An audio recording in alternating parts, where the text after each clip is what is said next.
আজকে বানাবো homemade butter, তাই এই জন্য আমি প্রথমে কিছু দুধ জাল করে নিব। আমি অনেক দিন ধরে অবশ্য সংরক্ষণ করতেছি, তাই আজকে বেশি করে দুধ জাল করে এই দুধের থেকে সরটাকে উঠিয়ে নিব। তো দুধটা প্রথমে দিয়ে তার চুলায়, তারপরে হাঁড়িতে এই দুধগুলোকে বলক দিয়ে নিতে হবে। বলক দিয়ে তারপরে চুলার আঁচটা একদম লোতে রেখে দিতে হবে 3 থেকে 4 ঘন্টার জন্য। মাঝে মাঝে একটু নাড়া দিতে হবে। তারপর এই যে আমার দুধের সরগুলা হয়ে গেছে, তো এই সরটাকে এখন আমি একটা চামচ দিয়ে উঠিয়ে নিব বাটিতে। তো আমি আগে থেকে একটু একটু করে জমিয়েছিলাম, যখনই বেশি দুধ জাল করি পুডিংয়ের জন্য তখনই আমি এভাবে সরটাকে রেখে দিই। তো দুধটা ঠান্ডা হয়ে গেলে সরটাকে উঠিয়ে নিতে হবে, গরম অবস্থায় উঠানো যাবে না। তো সরটা উঠিয়ে নেওয়া শেষ। এখন এই বাটিটা আমি ডিপ ফ্রিজে সংরক্ষণ করে রাখবো।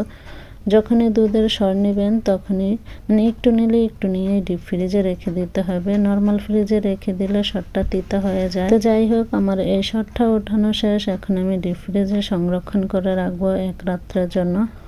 সকালবেলা আমি এই সরটা দিয়ে বাটার বানাবো। তো পরবর্তী রেসিপিতে আমি দেখাবো আমি কিভাবে হোমমেড বাটারটা বানাই। সবাই ভালো থাকেন, সুস্থ থাকেন। আল্লাহ হাফেজ।